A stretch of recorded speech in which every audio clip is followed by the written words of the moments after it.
Bon, ce shiur est dédié par Monsieur Dan Bitton à la mémoire de Israël Ben Sonia Léa Zichrono Livracha. On se trouve donc environ une semaine avant Pessah. On va parler un peu de la fête. Après qu'on ait vu beaucoup de cours au niveau de la halakha, les lois, on va parler un peu plus de la hashkafa, la pensée, le comment et le pourquoi de cette grande fête, de cette grande soirée de l'El HaSeder. D'abord, c'est un Yom Tov. Yom Tov, traduction en français, jour bon. Il y a beaucoup de bonnes journées dans la vie. Pourquoi on appelait ce jour-là un jour bon? D'accord? En fait, c'est un camouflage pour dire que c'est un jour de lumière. Dieu, les jours de fête, il amène un flux de lumière extrêmement grand dans les neshamot, dans les âmes du peuple juif. On ne voulait pas appeler cela un jour de lumière, parce qu'on a l'habitude de cacher les choses importantes, les choses spirituelles, on les cache. Alors on a camouflé par un Yom Tov. Mais le mot Tov, en fait, la première fois quand il apparaît dans la Torah, c'est où? C'est à propos de la lumière. Vayar Hashem, Vayar Elokim et Taor Kitov. Et Dieu vit que la lumière était bonne. Donc quand on parle d'un jour bon, une bonne journée, c'est un jour de lumière. C'est pas un jour de lumière physique du soleil, ça y est, tous les jours sont des jours de lumière physique, on parle ici d'une lumière spirituelle. Le jour de Pessah, il y a une lumière spirituelle très grande qui vient chez nous. Si effectivement nous faisons les actes que nous devons faire le soir du Seder, tous les actes de Yom Tov, permettent que cette lumière vienne. Entre parenthèses, suivant la préparation, alors il y a une réception de lumière. S'il n'y a pas de préparation, pour qu'on puisse accéder à cette lumière, il faut préparer l'antenne. C'est comme s'il y a une émission. Alors Dieu a fait une émission de lumière très grande, une belle émission de télévision, d'accord? Dieu l'envoie. Mais si je n'ai pas mis en point mon antenne, mes appareils pour recevoir l'émission, ou il n'y a rien qui passe, ou c'est brouillé. On ne sent pas grand-chose. C'est une chose qui est connue, en fonction de la préparation, comme ça on reçoit l'émission de lumière, on est récepteur de l'émission de lumière que Dieu nous envoie. Prenons un exemple. Quelqu'un arrive de voyage. Il a fait un voyage, New York, Israël, avec 3 escales de 5 heures chaque fois. Et enfin, il arrive ici, complètement esquinté. Et il arrive à 3 heures du matin, et il veut s'écrouler sur son lit. Il se rappelle qu'il n'a pas encore fait Arvit. Quelle tête aura sa prière de Arvit? S'il récite rapidement, déjà en prononçant les mots, on est content. Mais de prière, il n'y a pas de prière. Prenons un cas similaire. Quelqu'un, maintenant, veut passer les fêtes de Rosh Hashanah à la Yeshiva. Il est à New York. Il se bat comme un fou pour avoir 10 billets. Il n'y a pas de billet. À la fin, il réussit à avoir un billet qui passe par 5 escales. Chaque fois, il y a 5 heures de temps. Et après 2 jours de voyage exténuant, il arrive in extremis, une demi-heure avant la fête à la yeshiva. Il se douche vite, il arrive maintenant pour Arvit de Rosh Hashanah. Comment il prit son Arvit de Rosh Hashanah? Il est aussi fatigué que le premier. Mais vu qu'il y a aussi une préparation sans cesse en route, il se dit, je vais arriver, comment ça va être? Il se prépare psychologiquement à la grande lumière qu'il va avoir sur le jour de Rosh Hashanah, cette prière. Il est certain que cette prière sera beaucoup plus grande que n'importe quel autre bachur de la yeshiva qui est là déjà. Parce qu'il y a une préparation, pendant 24 heures, pendant 48 heures, psychologiquement, il s'est mis en préparation. Je fais tout cela pour arriver à ce but.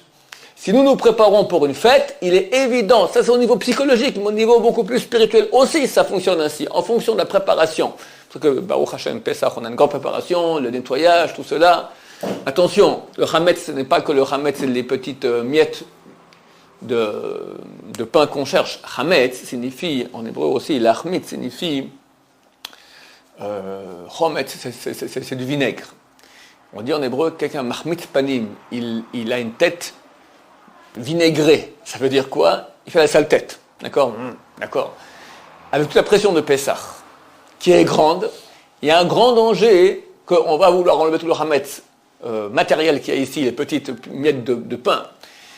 Alors on va le faire, mais ça nous mettra dans une pression telle qu'une petite étincelle peut tout à coup nous faire exploser une colère terrible. Le hametz, c'est aussi de la colère. La chose qui fait le mieux partir le flux divin de lumière qui arrive les jours de fête, c'est la colère. Tu as tout coupé. Parce que pour recevoir, il faut une neshama. Neshama, ta Neshama, ton âme, elle reçoit le flux. Quand tu te mets en colère, ta Neshama, elle part. Donc tu restes mort, tu n'as plus rien. Tu reçois la place de Neshama du côté impur. Rahman Salkodi nous préserve de cela. Or, l'éveil de fête, le soir du Seder, il y a la famille, il y a les enfants, il y a les bêtises que font les enfants, il y a une soirée qui est chargée, on est pressé, on est fatigué, on a faim, on est à moitié rond parce qu'on a bu du vin. C'est très facile de se mettre en colère, arriver à enlever tout le Hametz extérieur et surtout le Hametz intérieur. Donc, il y a une influence de lumière qui vient chaque fête. Quelle est l'influence spéciale qu'il y a à Pessah? Chaque fête, il y a une influence différente, une lumière différente qui arrive. Quelle lumière qui arrive le soir de Pessah? Celle de la création, la naissance du peuple d'Israël. Le peuple d'Israël est né le soir de Pessah à minuit. C'est comme si on était dans la matrice. La matrice, c'était l'Égypte. Et on sort d'Égypte, le bébé, il va naître. Il sort d'Égypte, comme un bébé qui sort, qui déchire le corps de sa mère, on déchire la mer Rouge et on quitte l'Égypte et on se réalise en recevant la Torah. Cela a commencé le soir du Seder à minuit. Dieu vient et nous sort d'Égypte. C'est une création.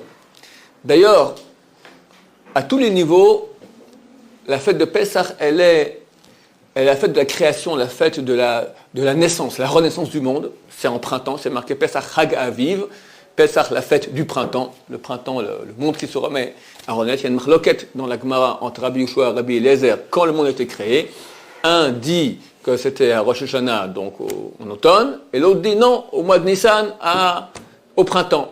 On sait que quand il y a une marloquette dans la Gemara, c'est que les deux sont vrais quelque part. Il y a eu deux créations du monde. Une création, on va dire, au niveau plus conceptuel, une création plus réelle au niveau matériel. Mais il y a eu une création aussi, avant d'avoir une création qui est matérielle, aussi une création qui est conceptuelle, qui est au niveau du concept de Dieu, la réalisation matérielle de Dieu, la réalisation aussi de la volonté de Dieu, la décision de Dieu de créer le monde.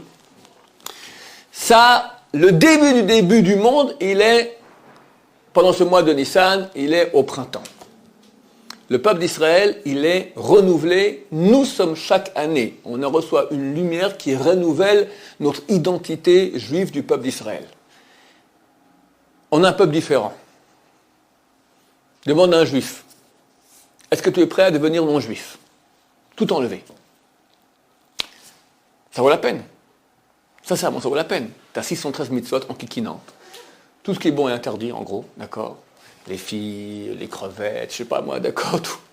Vas-y, pars en Honolulu, achète-toi un bois hamac plastique standard de bonne qualité, et kiffe. Oublie, sois goy. Beaucoup de juifs, il y en a qui laissent partir, oh oui, bah oui, si tu me dis le choix, bah, je pars en Honolulu. Mais il y a d'autres qui, non, je suis attaché, il y a quelque chose, quoi? Il y a quelque chose qui m'attache. Impossibilité, comment dire cela, un peu viscérale, intrinsèque, essentielle, intérieure, de devenir non-juif. C'est quoi? C'est un truc bidule machin, comme je l'appelle souvent, d'accord, irrationnel. Pourquoi j'appelle ainsi truc bidule machin? C'est pas rationnel, c'est pas catalogable dans des définitions matérialistes, scientifiques. Il y a une sorte de truc bizarre qui fait notre judaïcité, qui fait notre appartenance au peuple d'Israël. Ça, cette chose-là, a été créée la nuit de Pessah, lorsque Dieu nous a sortis d'Égypte, nous a créé le peuple d'Israël. Et ça se renouvelle chaque année. Entre autres, ce qui provoque notre éternité. Ce truc bidule machin, c'est quoi? C'est en fait notre union avec Dieu.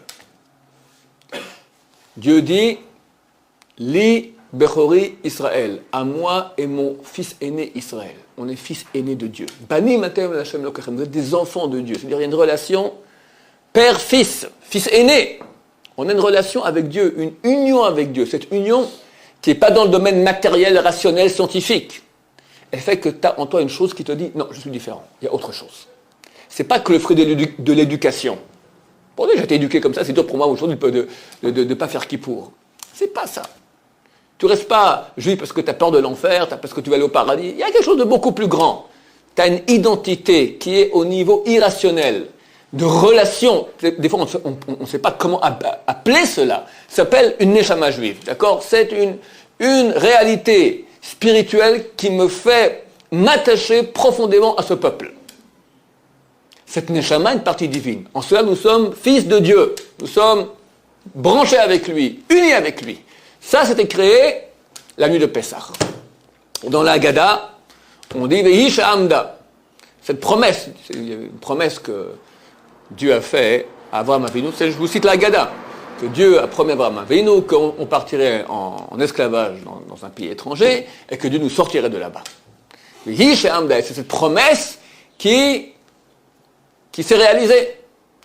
Et non seulement en sortie d'Égypte, mais comme on continue le texte de la Haggadah qui dit, chez Bechol Dorvador, c'est un des plus hauts passages de la Haggadah où on recouvre les matzot, on soulève les verres, on dit Vehi Sha'amda chez Bechol Dorvador, qu'à chaque génération, Kamim Alenu, chez Loechad Bilvad, que pas un seul uniquement, Kam Alenu Lachaloten, s'est levé contre nous pour nous anéantir.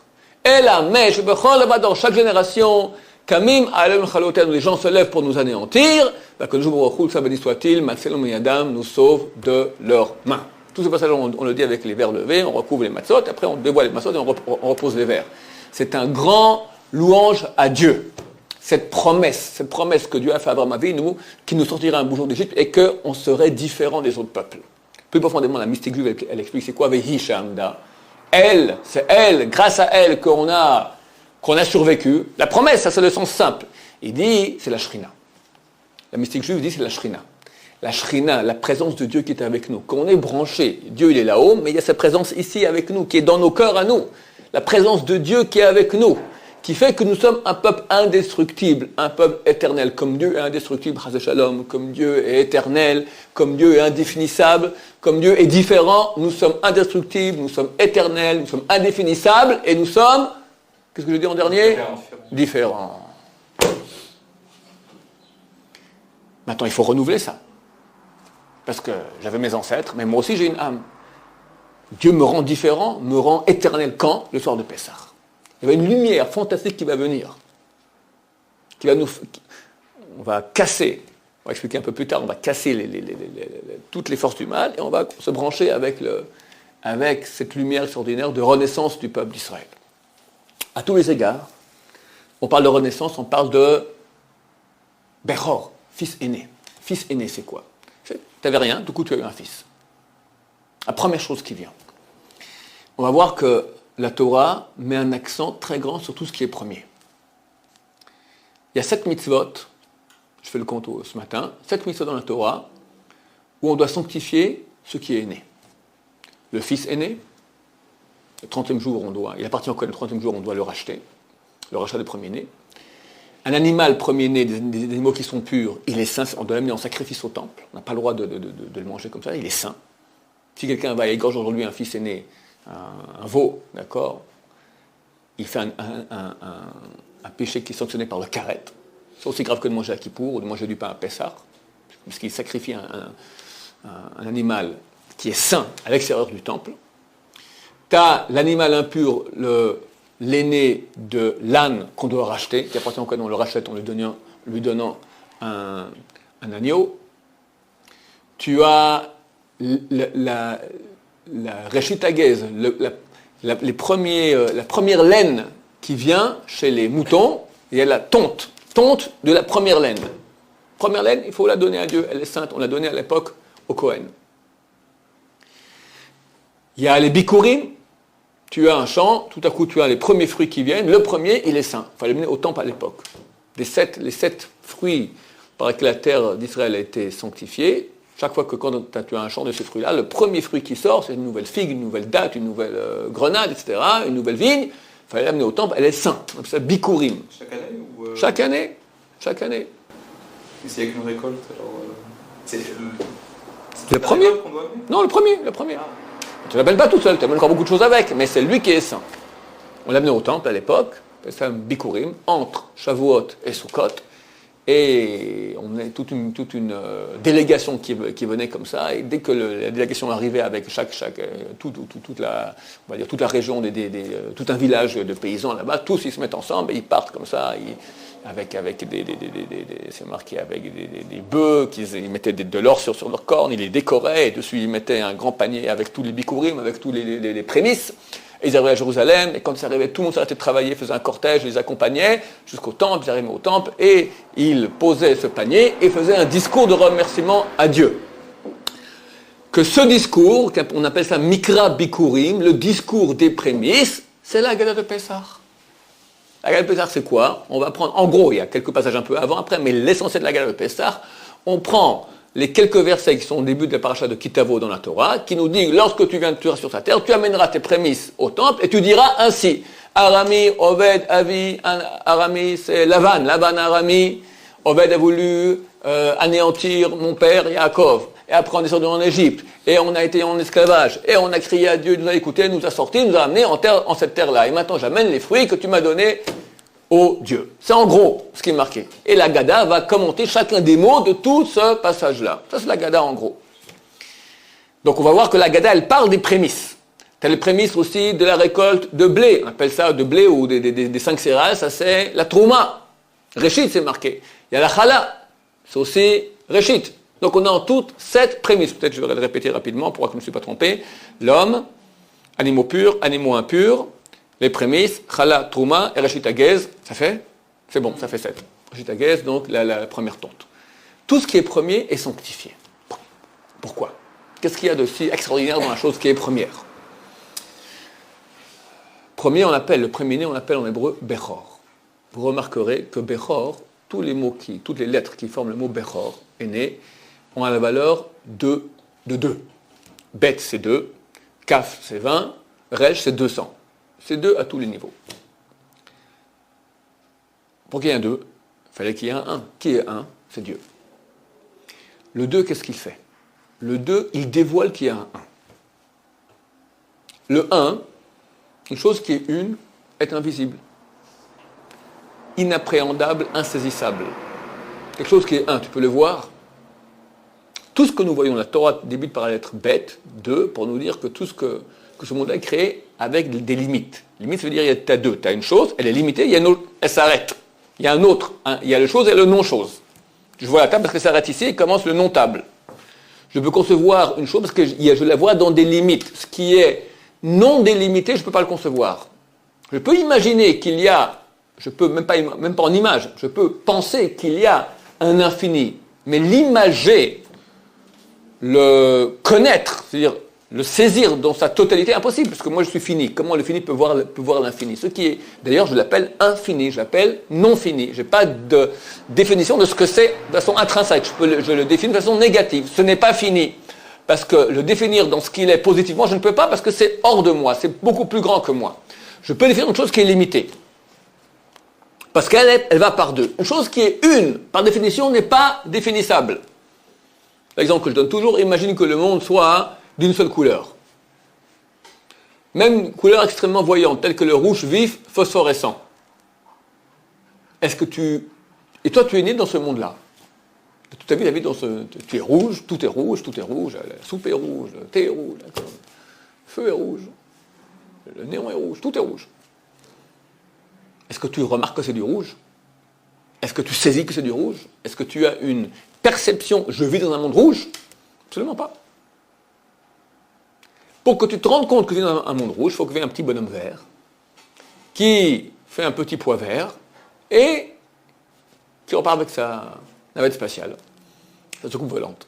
Et toi, tu découvres le petit pois vert et tu dis, qu'est-ce que c'est? C'est vert.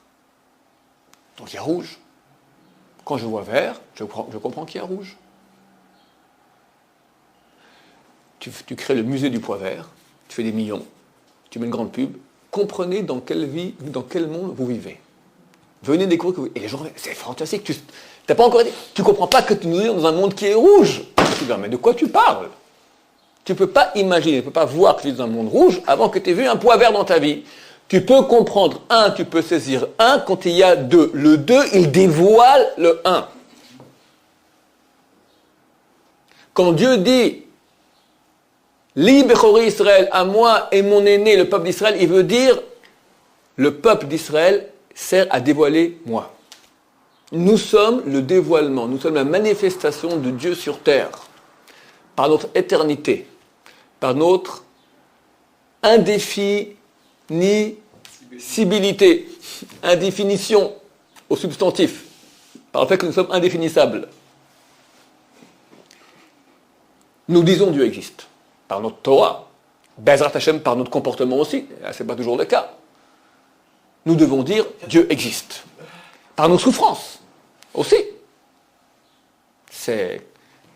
Aucun peuple avec une Shoah, c'est l'horreur dans l'extraordinaire.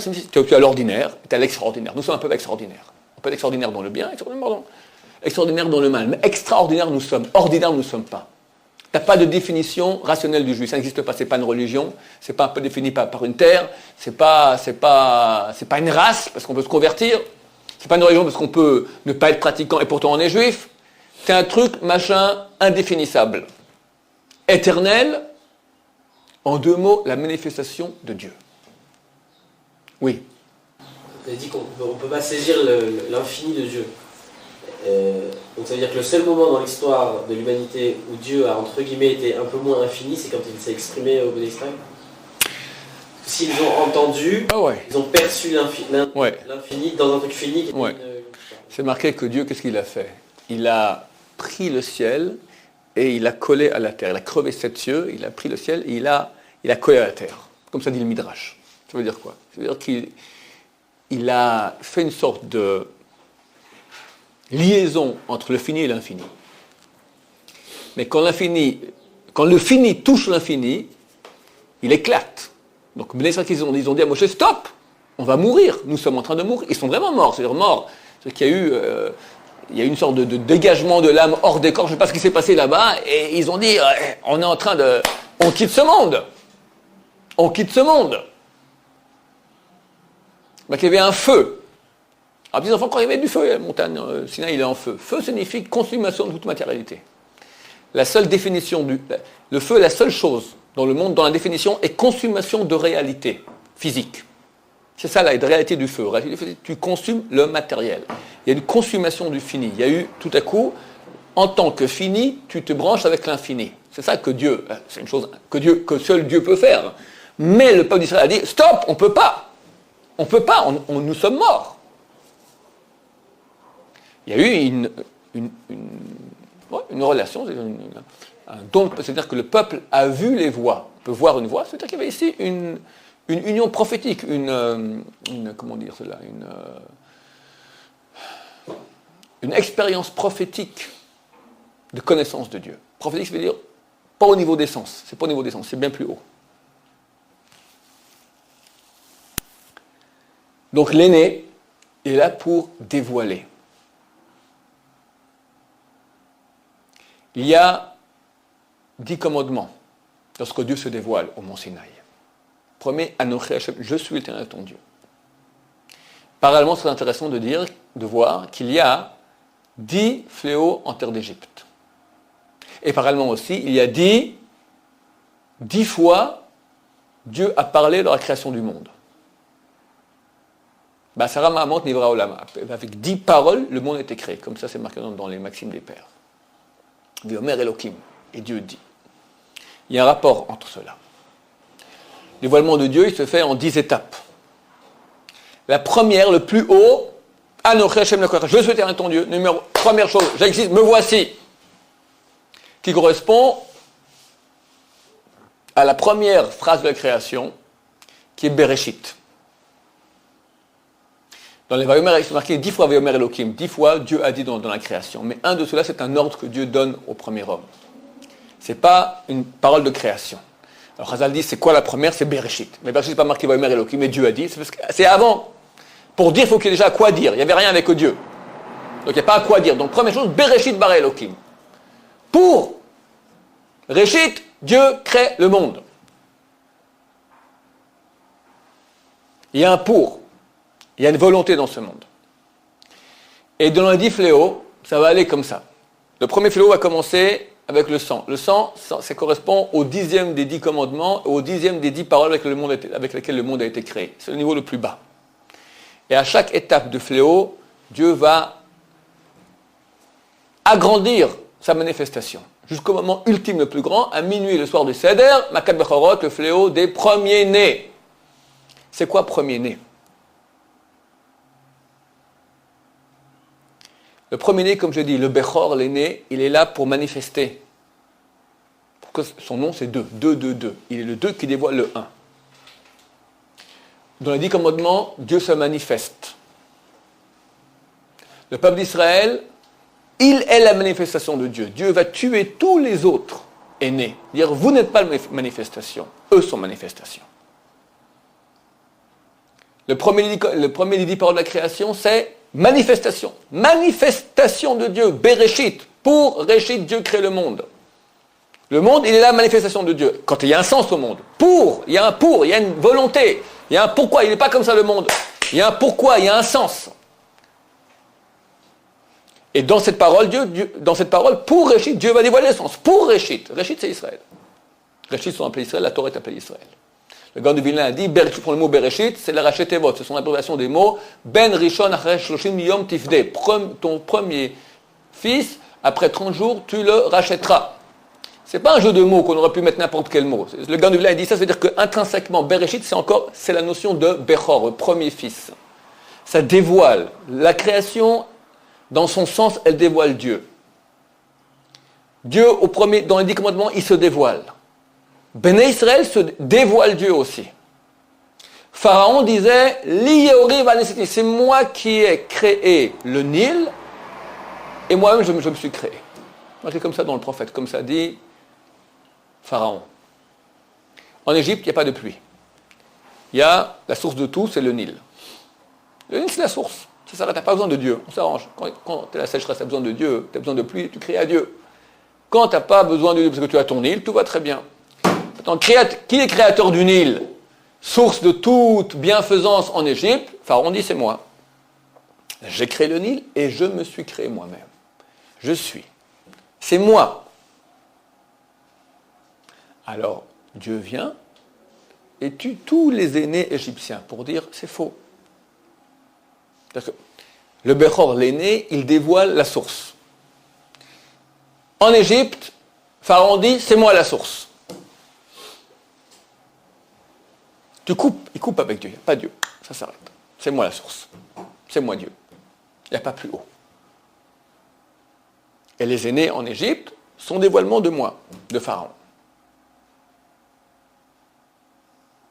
Dieu tue tout cela et montre qu'il y a un aîné, un seul. L'éternité d'Israël est née à ce moment-là. Manifestation de Dieu. Maintenant, il y avait encore Pharaon comme aîné. Lui aussi était né, oui. Il aurait dû mourir normalement aussi.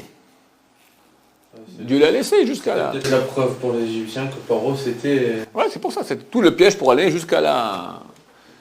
Dieu a laissé encore quelques pièges jusqu'au dernier acte qui était la traversée de la mer Rouge. Là, et Pharaon, et leur Dieu, tout est mort déjà.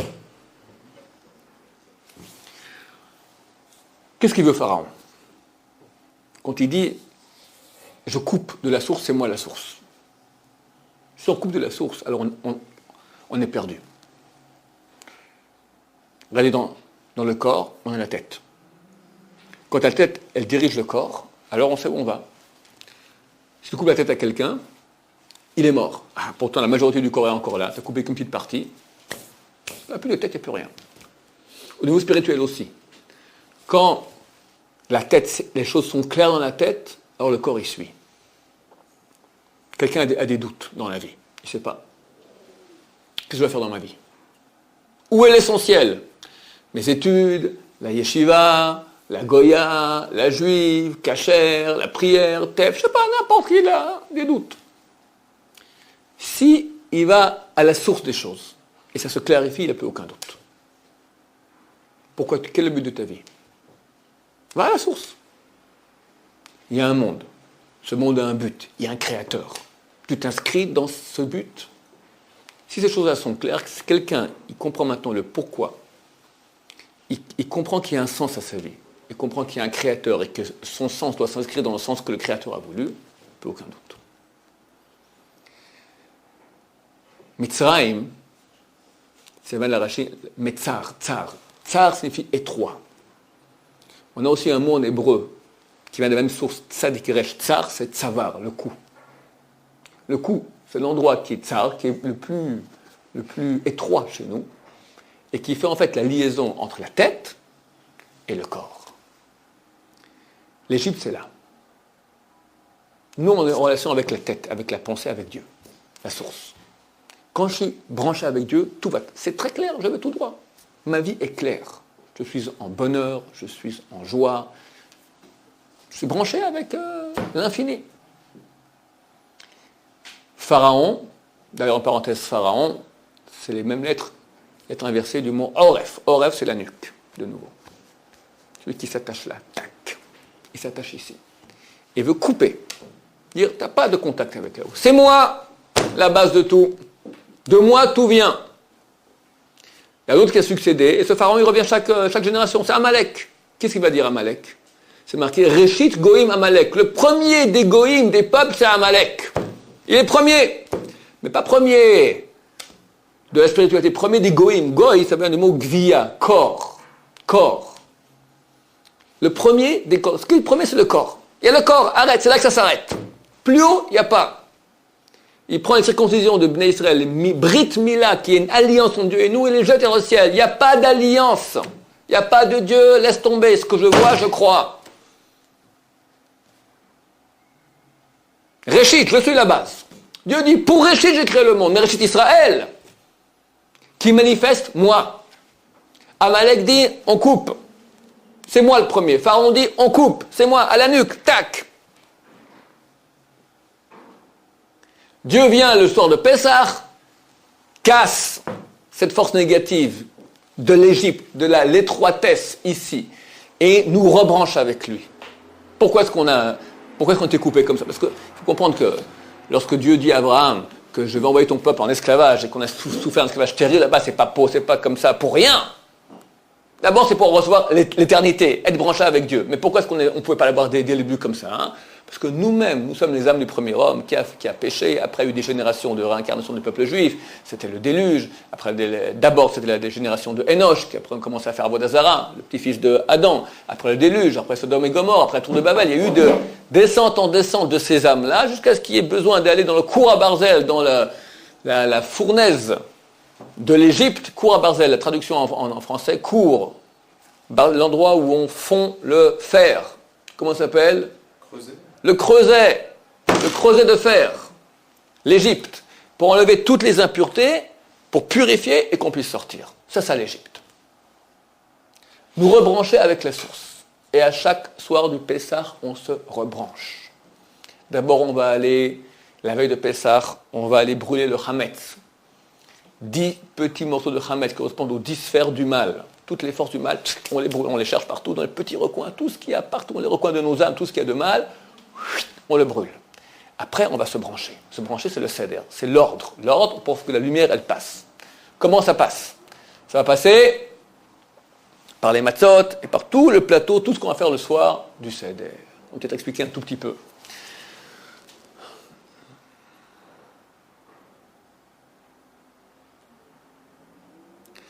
La source de la vie, c'est ce branchement qu'on a avec l'infini, avec Dieu. Par où se fait ce branchement? Par notre tête. La connaissance. Connaissance, on appelle ça la date.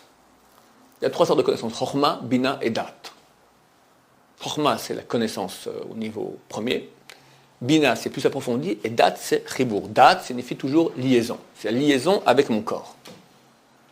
L'expression pratique, l'expression de ma connaissance. Premier niveau, Chokhma. Savoir, la connaissance, première. La mystique juive dit que Chokhma, même valeur que le mot Ha-Chaim, la vie. Quand tu sais, tu vis. Quand tu ne sais pas, tu ne vis pas. Quand tu sais peu, tu vis peu. Si tu vas maintenant brancher ta tête avec la connaissance du pourquoi de ta vie, tu sais pourquoi tu vis intensément ta vie. pourquoi je dors, pourquoi je mange, pourquoi je me marie, pourquoi j'ai des enfants, quel est le sens de ma vie? Si tu ne sais pas, tu vis à côté, tu rates. Rat signifie en hébreu, on appelle ça chet. Chet. Les gens traduisent par faute, c'est pas faute. Chet signifie rater. Tu passes à côté. Un exemple que je prends souvent, celui du métier d'œnologue, goûteur de vin. Un œnologue, il va goûter un vin, il va dire ce vin-là, il vaut 5 000 euros. Délicieux, fantastique. Tu donnes à quelqu'un d'autre à goûter, je ne vois pas de différence entre celui-là, celui qui a la bouteille à 10 euros et à 5 000 euros. Où la différence sur la langue, la différence n'est pas dans la langue, l'œnologue et l'homme simple, il a la même langue exactement, le même nombre de papilles gustatives, la même sensibilité. Alors pourquoi un, il vit la chose, il la sent et l'autre ne la ressent pas, bien que les deux boivent? Parce que l'un, il a la connaissance, il a appris, alors que la langue envoie des messages nerveux, il traduit ces messages en jouissance. Il perçoit. Une chose qu'on ne connaît pas, on ne peut pas l'apercevoir. La vie, pour vivre une chose, il faut la connaître. Ça passe par la connaissance. Après, il faudra intégrer la connaissance, bina, et que cette intégration soit bina ben, b, ça vient de l'intérieur, itbonen, réflexion intérieure, intégrer à l'intérieur cette connaissance, la bina, et après, réalisation, l'expression, c'est-à-dire que tu deviens toi-même par rapport à ce que dit ta tête, ton corps, tu t'exprimes, tu parles d'après ce que dit ta tête, tu vis d'après ce que ça, c'est date ribour, date égale liaison. C'est marqué, Vadam Yadai Chava. Et l'homme, premier Adam, a connu Chava, il a su Chava. C'est quoi? Et c'est marqué qu'elle a enfanté, Caïn et Abel. Il a su, c'est pas, il lui a dit hello. Il y a eu une liaison, une union entre les deux. Date égale union. J'unis ma connaissance, ma chokma, c'est-à-dire la connaissance, l'information que j'ai eue, je l'unis à moi-même. Je l'intègre et je l'exprime. En cette fête de Pessah, on va faire un travail, après qu'on a brûlé tout le mal, on va faire un travail de s'unir avec Dieu. C'est un truc que je n'ai pas vu écrit, j'ai pensé à ça aujourd'hui, la matzah. La matzah, c'est marqué que les trois matzot correspondent, les trois matzot qu'on sur le plateau correspondent à Chokhmah, Bina, Vedat. Et pourquoi la matzah? La matzah, qu'est-ce que c'est? C'est du pain. La nuance entre la matzah et le pain, c'est que le pain, on le laisse fermenter, on met beaucoup de choses aussi pour que ça fermente bien, ça fait un bon pain. La matzah, c'est sans tout cela. C'est la liaison entre la farine et l'eau au niveau le plus pur, sans fermentation, sans rien. Tu prends rapidement, tac, tu mets au feu, terminé. De la farine et de l'eau, c'est tout. Pourquoi on a une mission tellement grande de manger la matzah ce soir-là? Pourquoi est-ce que la matzah est appelée Chokhmah Bina Vedat? Pourquoi c'est si grave le chametz? Il faut savoir que le pain, en général, le pain, lechem, ça correspond aux dates. C'est marqué que le Etzadat, l'arbre de la connaissance, c'était le blé, avec lequel on fait le pain. Et quand un enfant, il mange kazaït de pain, alors on dit qu'il a déjà du date. Il s'est déjà appelé papa et maman. Le date, la connaissance, et là, il y a une corrélation entre le pain et le date. C'est marqué dans beaucoup d'endroits. Lechem, pain, signifie union. Soudre, en hébreu, on dit lehalchim. Lehalchim signifie, tu prends la racine lechem, c'est souder. Au niveau physique, c'est quoi? Tu as pris de la poudre, de la farine, tu as pris de l'eau, et tu l'as soudé ensemble, tu as fait une nouvelle création. Je crois que même au niveau de ce que nous mangeons, il n'y a aucune chose qui est pareille, qui est vraiment une farine et de l'eau mis ensemble, et ça crée quelque chose d'autre. On a une chose pareille. On vit. L'Echem, c'est le secret de la vie. C'est le secret de l'union. J'ai pensé que l'eau, c'est l'union, c'est le côté qui vient de Dieu. D'accord? L'eau, c'est ce qui tombe. C'est pur, ça vient du ciel. C'est spirituel. L'eau, c'est la source de vie. La farine, ça provient du blé, c'est ce qui pousse de la terre. C'est toujours, il y a une influence qui vient d'en haut, et nous qui faisons d'en bas, et l'union des deux. L'union de Dieu, c'est le pain. Alors, d'habitude, notre union, elle est sabotée. Elle est fermentée. Il y a des ajouts. Il y a eu le péché originel. Il y a eu toute ma relation avec Dieu qui est, tous les écrans qu'il y a de tous les ratés de ma vie, de toutes les impuretés qu'il y a dans ma vie. On veut, ce soir de la naissance du peuple d'Israël, on veut rétablir maintenant la liaison pure. Alors on prend la matzah, qui est la liaison entre la terre et le ciel au niveau le plus pur, la farine et l'eau amalgamées ensemble. C'est le début de cette lumière qui descend. Après on fait tout le soir du Seder, les verres de vin. Eux aussi correspondent à Chochma, Bina et Dat. Il y en a 4, parce qu'il paraît que le Dat, il se sépare en 2 aussi. Dans le Seder, on va boire les 2 premiers verres de vin, après on mange, après on boit les 2 derniers verres de vin à la fin du Seder. Pourquoi? Qu'est-ce qu'on fait là-bas? On fait le Birkat Hamazon et le Hallel. L'apothéose du Seder, c'est le Hallel, la partie que tout le monde fait rapidement parce qu'ils sont très fatigués à moitié rond déjà. Le Hallel, c'est la louange à Dieu. Le Maharal de Prague, il dit que le Hallel de cette nuit du Seder est différent que les autres Hallel. Hallel, il faut dire le Hallel.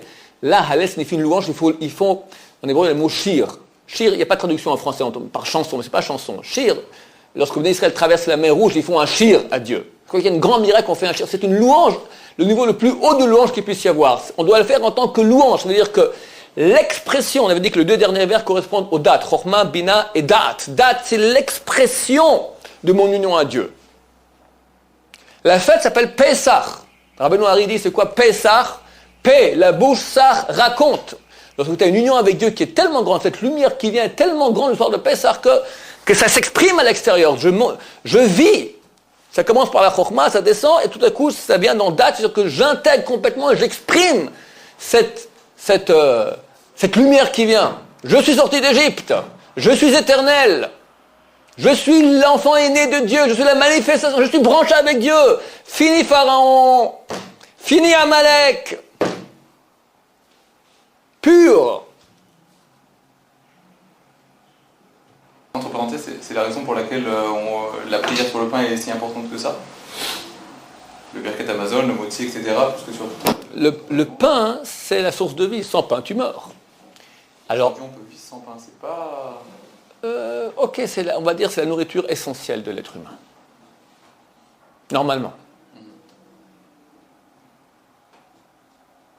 Alors, on pourrait dire, alors ok, j'ai besoin de pain. Alors, il y a un verset qui dit, Lo alechem vado Adam, pas que sur le pain l'homme vit. Kal kol motza pi Hashem Adam, toute la parole de Dieu. Alors, tu as la vie physique, le pain, mais tu as le pain plus spirituel qui est l'echem union, l'union avec Dieu. Et nous, on veut ce soir une union pure. Le flux de lumière qui vient ce soir est tellement grand.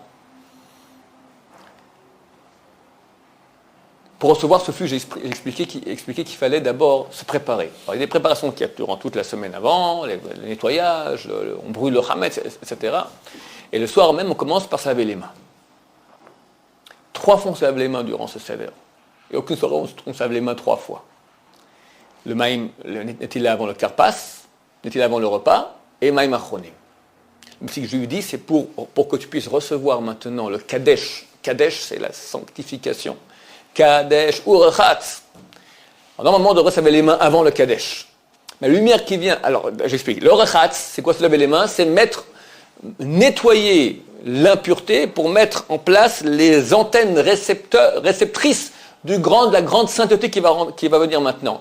Qui est celle, comprenez bien que ce qui se dévoile maintenant, la lumière, c'est celle du Bechor, nous sommes aînés, c'est la même que Anochi Hashem, c'est celle du premier des 10 commandements, je suis l'Éternel ton Dieu, celle de Bereshit. La même lumière de création du monde, la même lumière du premier des 10 commandements, Dieu se dévoile ce soir-là. Kadesh, première chose, lumière extraordinaire. On devrait vraiment se laver les mains avant pour recevoir cela. C'est vrai que la lumière est tellement grande, ça traverse même qu'on ne s'est pas encore lavé les mains. Première chose, Kadesh, tu te sanctifies. Après, Uchatz, ok, tu te sanctifies maintenant, lève-toi un peu les mains, tu te laves les mains. Et Karpat, tu commences à poser des questions pour que les enfants posent des questions. Après Magid, que tu t'exprimes. Après la Matzah, l'union. Maror, même, on a expliqué que Maror c'est l'amertume, c'est la mort. On va adoucir, même que dans ce monde-là on est en obscurité, etc. On adoucit, on se branche avec Dieu. On adoucit, on trempe dans la chaoset.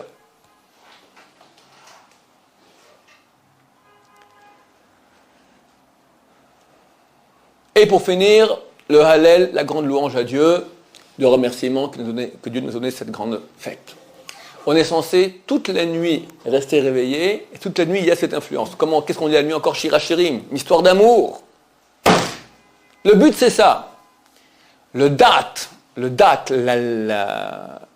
L'expression vécue de ma relation avec Dieu s'appelle amour. Le louange à Dieu, Hallel, tu fais Roméo et Juliette, tu lui fais un poème. Et après, Shirachirim, histoire d'amour de notre relation. C'est Chayav, le Shirachirim? C'est pas Chayav, c'est pas obligatoire. Mais c'est dans le sens de la soirée. Mais qu'est-ce qu'on doit éprouver en fait? Ça veut dire, c'est bon, on comprend qu'on reçoit une lumière Oui. spirituelle, etc. Mais c'est... Regarde, on ne parle pas de choses qui sont rationnelles. Nous devons faire les choses comme on doit les faire. Maintenant, en fonction de notre sensibilité au niveau de notre âme, de notre pureté, il y a des gens qui peuvent arriver à ressentir des choses, comme le Shabbat. Des gens qui sont de Shabbat. Bien que, qu'est-ce que tu ressens? Vas-y, explique-moi que tu ressens le Shabbat. C'est calme. C'est pas ça. Le week-end aussi, c'est calme. Le dimanche aussi, il peut être calme. Il y a autre chose. Alors aussi, ce soir-là, si on a de la chance, c'est pas toujours qu'on a cette chance-là, il ne faut pas s'énerver, il faut être en pureté, il faut que bien tout ça... Normalement, il y a une grande lumière. Si nous que nous l'apercevions, ne l'apercevions pas, ça ne change pas grand-chose. C'est un petit bonus que tu l'aperçois. Ton âme l'aperçoit. Tu gardes ton identité de peuple éternel. Oublie tout ce que je dis, au niveau spirituel, au plus bas. Tu as dit à ton fils maintenant, nous étions en Égypte, on aurait pu rester dans la matérialité. On s'est rebranché avec Dieu et ça fait que nous sommes un peuple éternel depuis toujours. Ça fait 3200 ans que ce peuple existe. Le fils, il fait le seder tout bêtement, mais il voit la belle table mise, il voit qu'on se met de côté, il voit qu'on mange un matzah, il voit les belles herbes, il voit qu'on parle, c'est une grande fête. Ça imprime son âme. De quoi ça l'imprime? Au niveau le plus bas, psychologiquement, il est demain que la Goya lui dit ok, je suis juif. Mais beaucoup plus que cela, au niveau de son âme, il y a des choses qui se passent à ce moment-là. Et de nos âmes, des choses qui se passent à ce moment-là. Et donc, ce qu'on doit avoir à l'esprit. Que nous percevions ou pas. D'accord, mais ce que l'on doit avoir à l'esprit, c'est donc ça, c'est la sortie d'Égypte pour un monde spirituel, c'est ça? En deux mots, nous sommes nés à ce moment-là, notre identité a été faite à ce moment, notre identité égale branchement éternel avec Dieu. Et ça s'est fait ce jour-là.